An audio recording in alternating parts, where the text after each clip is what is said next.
Hey, happy spring, Rachel. Patrick, thank you for joining Mhm. us again. Yeah.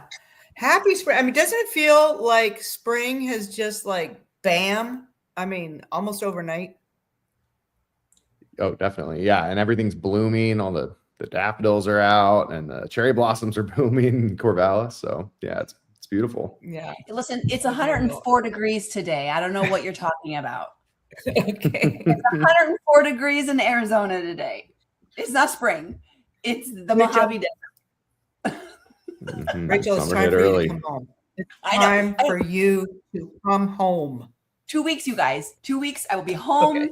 I am loving it, but no, spring has sprung here, and what I'm loving is learning what spring looks like in the desert, which is so Yeah. What does different. spring look like? Yeah. What does it You look like guys, there?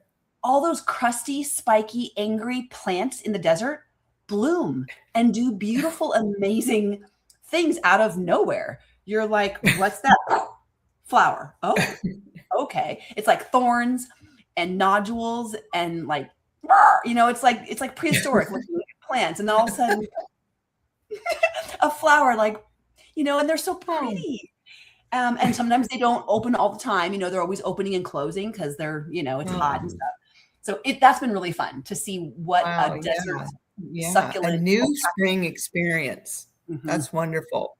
A Yeah. new spring experience, and it's so inviting, and you just want to be outside. Well, Yeah. anyway, maybe not in 104-degree weather, but yeah, a new spring experience. And we're talking about maybe having a new experience Yes. with sleep. Mhm. Yeah. And yeah, Mhm. last time we talked about a little, we introduced it because we had the spring forward Mhm. and, disruption in our sleep schedule. And then a reminder of how important sleep is for our overall health. Patrick, I think you took a little deep dive into that. Could you share a little bit about what you're, relearning or just kind of reinforcing what you're learning?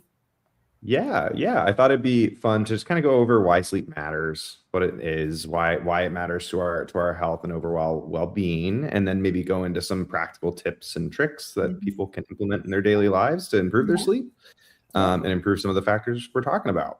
So Mhm. really, I think one of the things I found that's very true is sleep is probably the most underrated driver of metabolic health. Mm, If your sleep is off, everything goes off. Your hunger, mm, your cravings, your energy, your mood. Sleep has impacts on all of these elements. And Mhm. so mhm. if I think often what we find clinically, and I'm sure Dr. G can admit to this, and Rachel, is that patients often know a lot about sleep and they know it's Mm, important, but they might even know some of the things that they should be doing in order to mhm, prioritize and improve their sleep. But it's one of the things that often goes by the wayside when life gets mhm, stressful, when work gets stressful, and all these other things. mhm, So I thought, just to kind of set the tone, it's important to know that sleep is an active biological process. It's not just, mhm. you're not just unconscious. There's a lot going on in the background that you're not thinking about when you go to sleep. And when you're improving your quality of sleep, all of those active biological processes are improved, and it leads to impacts on your hormones, your appetite, your weight, your mood, your overall performance. So Mhm, mhm. I think, given that we talk to patients a lot about lifestyle medicine. Oh, go Yeah, ahead. yeah. Can I stop you right there? Mhm. No. Mhm. Yeah, sorry. I wanted to interject. Sorry, I'm interrupting. I know, and that's something that I'm working on, not interrupting. But No, yeah. as you're saying this, and just I'm listening to you saying we're underrating sleep. We know what we should be doing. Um, it occurs to me that the body's process of sleep is kind of I'm trying to make this analogy. I was thinking like there's a natural law in our bodies, that just like gravity, Mhm. that we just can't ignore, right? Gravity is, and sleep is maybe are the important. Maybe I should say, and help me out here. The importance of sleep is, and we can't ignore gravity. Mhm. Um, and so why should we think we can ignore the importance of sleep. You know what I'm saying? Yeah. Is that, am I Absolutely. making sense? Maybe can you help me with that? I mean, this picture in my mind is that like I what goes up must come down. So if I don't have good sleep, it's going to have ramifications in my health. Mhm. And Yeah. I just helping myself to really embrace that as just that is what it is. And Yeah. and sometimes I think we expect ourselves to be superhuman, Mhm. superhuman. Like Yeah. Rachel, what do you I think mean, about that? Yeah, sorry. Yeah, Patrick, go ahead, and then I'll maybe comment. no. I was just gonna. I was gonna say that there's there's a book I read by Matthew Walker years ago called like Why We Sleep, and I think there's a whole chapter in there that's really interesting. It talks a lot about the maybe the evolutionary idea of it if you're looking at life all around us and how every organism we know, every animal we know sleeps. And from a biological perspective, you'd think sleep it's crazy. You're going to go borderline unconscious for a period of time. You're completely defenseless out in the wild. And if there was a reason for it to not be important, you would think it wouldn't exist because you're in the most vulnerable state when you're passed out asleep. And so it means that if for nature to provide this level of vulnerability, it means that it's got to be really important. It's got to be non-negotiable. That's a great point. Like I've always thought sleep is such a trippy thing because it's like this collective agreement that all humans at the same, roughly the same time of night, we all like walk to this separate room in our house. We change our outfits. You guys, we have special outfits for sleep, right? It might be your birthday suit, but it also is like jammies. But we actually like have outfits for sleep. And then we all like do this robotic thing where we like find ourselves, we lay ourselves down into this totally vulnerable position. And then we basically go unconscious for 8 hours. It's a trip. And we're all doing it across the entire globe at different times, of course, whatever. But we all have this like unspoken agreement. Like this is the thing that we all do. And, best to leave each other alone during this time. We might be vulnerable, but if we're going to fight, maybe do it during the day, like let me sleep, So it is kind of a trip, but I love that when you pointed out, like, if it wasn't necessary, we wouldn't do it. If we didn't need it, you can only go so many hours before your body literally will shut you down. Like you'll literally pass out. Right. It will be a forced thing. And I like that perspective. And Dr. Gilbert, I get what you were trying to articulate, though I could see that it's a hard thing to understand. Like I get how you're trying to put it into this different category. Gravity is, I don't argue with it. I don't fight against it. I don't try to see how I can get around it. I don't manipulate it. I don't try to half-ass it. No, it is. And sleep is. And if we were to switch our mindsets and really embrace it fully, it's releasing that fight against it, or it becomes kind of like a rule of life. This is what I do, and I protect this. And things ebb and flow. It comes and goes, and it's not always great. But we can create a lifestyle where we create the benefit, sleep to happen. We can create a lifestyle that makes sleep happen to the best of our ability. So. Yeah. Very good. Yeah. And we've recently, and we might have talked about this last time, but Patrick has created this kind of we're calling it a lifestyle snapshot. Nice. Where we're trying to help people just become more aware of what their habits are, and around movement, around eating, and particularly around sleep. And I think it's just raising the level of this is what I'm doing. And sometimes we don't know what we're doing until we write it down and we see it there in front of us. And I think that first step of improving sleep is just, what am I doing? What am I doing now? Yeah. So you have some ideas about good sleep hygiene, Patrick, and you want to talk to us about that? Yeah. Well, I mean, I think really when it comes down to sleep hygiene, the major things, there's a couple pillars. One is a consistent schedule. That's a very important one. Another would be light exposure. It's another thing we can talk Well, back about. up and tell me what you mean. Sorry, I'm so sorry. Yeah. What do you mean by Yeah, consistent schedule? yeah, absolutely. I'll just list out the 4. So there's consistent schedule, light exposure, environment, and wind down routine. Those are the 4, I think, pillars of a good sleep hygiene. So starting with consistent schedule, a lot of research has shown that the most important thing you do is your wake up time, not actually when you go to bed. So going to bed, obviously, if you wake up at the same time every day, you wake up at 6 a.m. and you need your 8 hours, you should be asleep by 10 p.m. But if you negotiate that 10 p.m. to a 10:30 or an 11 on a weekend or something like that, it doesn't have as much impact as sleeping in on the weekends will. So they've done some good research on that. But waking up is what sets your internal clock. And it kind of bleeds into the next pillar, which is light exposure.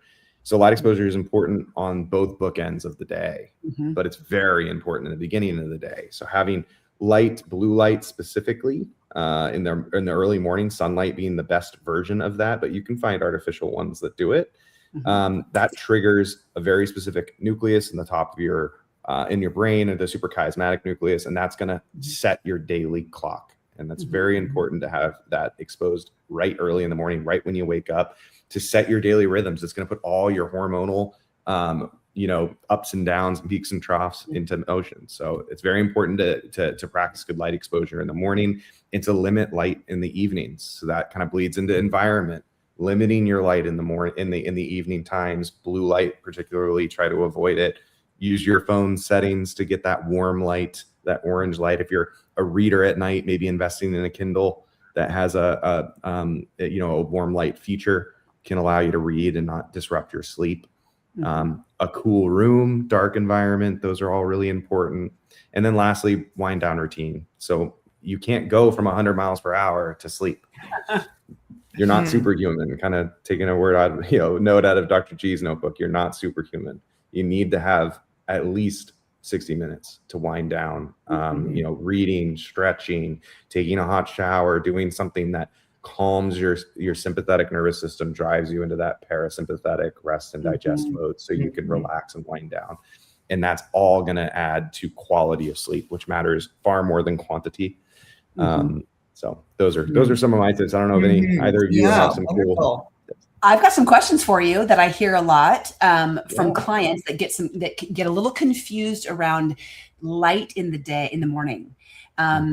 So they're asking me questions like, does it count if it's coming through the window? What if it's gray and gloomy outside? And for 9 months out of the year in Oregon, we don't really have like sun, right? So then what? What if I wake up at 5 a.m. and I go to work at 7 and the light it's still nighttime. It's still dark out, So how could you speak to some of those questions about, I've heard that it's like, get that light within 1 hour of waking, so within the first hour of being awake, can you expose your retina to light? And like you said, we can get those light boxes and we really have to invest in the ones that are the highest, the lumens that we need. And I've written that down before, and I can't remember what we need because not all light boxes are created equal. Not all of them actually hit the right lumen. But yeah, could you speak a little bit more to some of those questions that people are thinking about? What does it mean to get light in the morning, and what counts? Yeah, I mean, I've been doing a lot of talking, so I'll let Dr. G take that if you have actual advice on that. Okay. Yeah, sure. Yeah. So I think you're going to get the broadest spectrum of the visible light when you're outside, and you're going to get that on a cloudy day, or you're going to get more lux on a bright sunny day. So it may take less time, but you're going to get that on a cloudy day too. So outside. Yeah. Now we've become very efficient in our windows, right? And they block out. Obviously I have the visible spectrum of light through the window, but I'm not getting the full spectrum and the full dose of, the UV that helps me, the UV that helps me, which is a morning UV. and then the near infrared light that helps me. So I'm getting more than visible light when I'm going outside and exposing my eyeball, to the sunlight. And so the best thing I think would be is outside, and you're going to get more lux than through, the glass. I mean, I'm obviously I can see, so I'm getting visible light through that glass, but I'm not getting the full spectrum of the sunlight that helps me so much with anchoring my body clock, with managing, insulin, with my vitamin D levels and things like that, than I would sitting inside. Yeah. Yeah. Sometimes I think we've outsmarted ourselves with the, with our technology. Yeah. Yeah. Yeah. The other question is, so say you get up at 5 o'clock in the morning and before the sun comes up, and that is high. Then sometime during, I would say, now it's getting lighter earlier, but before 9 seems to be that time frame where that sun exposure for anchoring your body clock happens best, before 9 a.m. Yeah. So maybe for people working in a, they're working in a hospital, there's not a lot of windows, right? Sometimes you're just in total darkness. If you've been to work early before the sun actually even came up, the day even started, taking that first break or something and getting out when the light does come, even if it's gray light, even if it's cloudy light, it's way more lux than even the lights inside the building. So get out there and get it, even though you've been awake for a couple of hours already. Yeah. Yeah. Yeah. Very good. Yeah. So, and I'm hearing what I'm appreciating is how it's a daily thing, every day. I need to reconnect my body clock with, with the sunlight.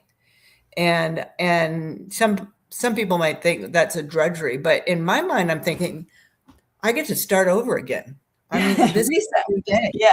Yeah. Maybe I didn't do everything I wanted to do yesterday. Well, but today's a new day.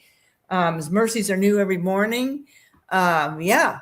And it can, so I get another opportunity to, to prioritize some things that I know that are good for my health. Yeah, that's a great point, that it's like a clock. We have body clock. We have many of them. We have them in our skin. We have lots of different ones, and there's a main driver body clock, but there's other parts of our bodies have their own clocks, but they're generally on the same time, and they start over every day. That is like a nice thought to think of, that it's not like we can start fresh, and our body wants to reset. It wants to reset the clock, and it will. And then it runs the hours out, and then it resets every day, just like the sun does, just like every day does. So there is that kind of like that renewal every day. Yeah. Yeah. So great. So let's say there are some listeners out there that are like, okay, I get it. Sleep is important. Where can they start as far as, maybe diving in and really trying to do better with their sleep?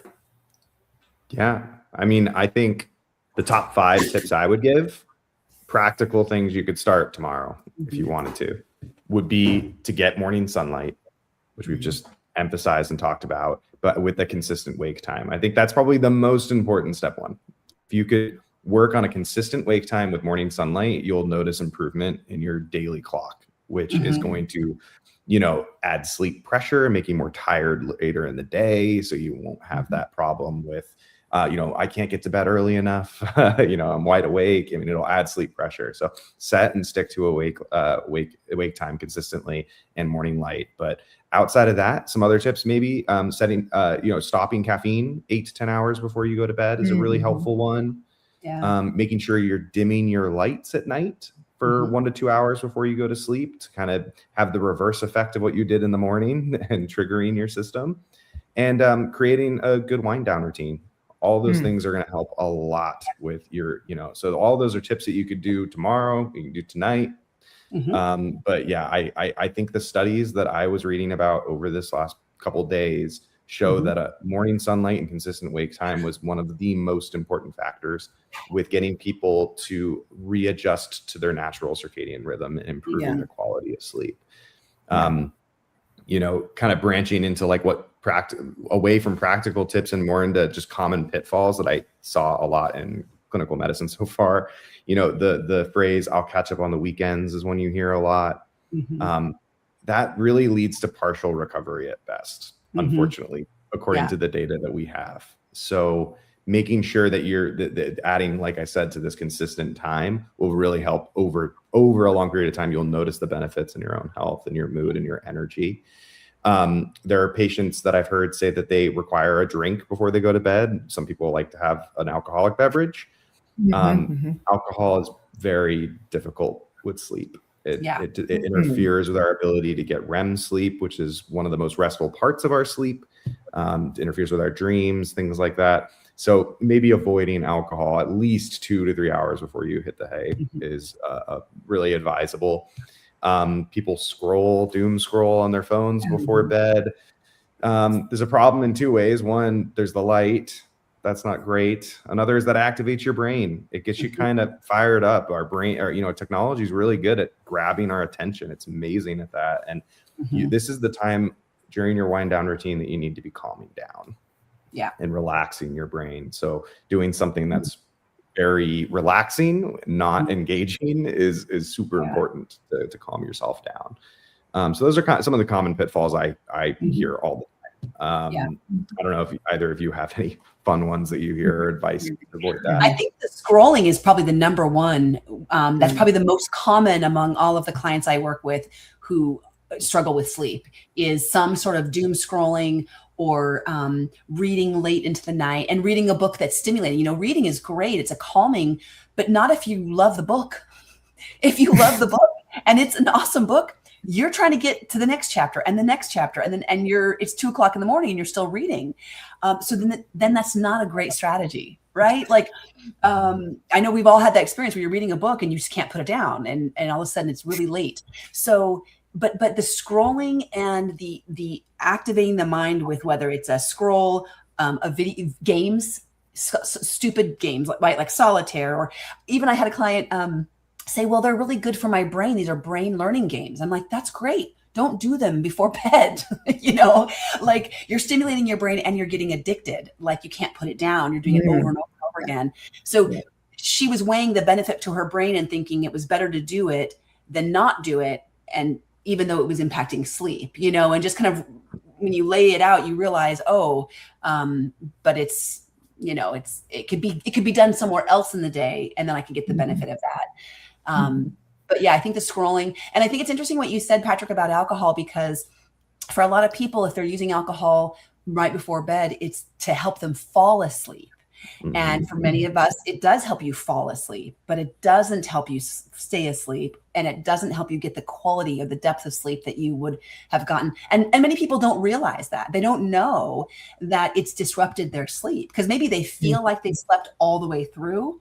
But what was going on during that sleep, that alcohol, especially as it's processing through the liver, what did it do in disruption during the night? So finding better ways, other ways to help you fall asleep, to get you that kind of schmoopy kind of feeling where you just kind of want to fall asleep is more behavioral and that environment and that you were talking about. So true. So true. Yeah. Your organs, to your point, Rachel, your organs are trying to recharge and regenerate and repair. And if you drink alcohol, right, then you're asking your liver to work when it's really not supposed to. Right. So same with eating before bed too. You're stimulating your pancreas and your liver, and and your organs are trying to do different things during sleep and not process alcohol or food. And so it is going to be disruptive to the sleep. So true. So something that lulls you to sleep. So I was thinking of, looking at a fire down low is one thing that's very long exercise. And for me, and but then I was thinking books, you were mentioning books that, books that are boring. Well, Yeah. this book isn't boring. The one that you mentioned earlier, Patrick, Why We Sleep, excellent book, although it's really dense and it's not something that is going to keep you. Right. You can start reading that book. Yes. I promise you, that's not exactly a page turner. But another book that comes to mind is Sleep Smarter by Shawn Stevenson. And for those who want to look into it, are really interested in practical ways and a guided way to improve their sleep, he has a really good reference at the end. It's a sleep makeover, right? Yeah. And maybe we can talk about that a little bit more next time. Let's do that. Let's kind of refer back to that book, because I think that that's a great manual for anyone. It is an easy read. So different than Why We Sleep by Matthew Walker, Sleep Smarter by Shawn Stevenson is an easy read. It's you can pick up in any chapter. You don't have to read it in order. It's kind of like a reference book. Like pick a chapter, read it, try that thing. If it works, great. If it doesn't work, pick another chapter, and so it's something that can be easy to work through. And I think it has a lot of ideas and recommendations that many people have never heard of or tried before. So, and then we can talk maybe next week about his 14-day makeover and what that could look like to really start to transform your sleep, people listening, their sleep. Yeah. That sounds great. That sounds great. And it's what, and I love, I'm stealing your phrase, Patrick, these 1 degree turns we're not, if, don't expect yourself to go from not sleeping well to, overnight like that. This takes time to, and just one little change at a time. Yeah. We had a listener ask, what do we mean when we say lux? And lux is a measurement of light output. And so it's about the illuminescence levels of different lighting. For example, a bright sunlight is 107,000 or something. When it's an overcast day, it's more like 1,000. That's like, but it's still quite a few. It's still enough visible light to anchor your body clock. So so that's what lux is. Great question. Well, thanks for that. Yeah, it's a great question. Hey, it looks like you're coming down to the wire, Rachel. Yeah, I gotta go. I'm a minute late, y'all. My people are all waiting going, where is she? So I'm going to bust out of here. Okay. Thanks so much. We'll see you guys next week. Okay.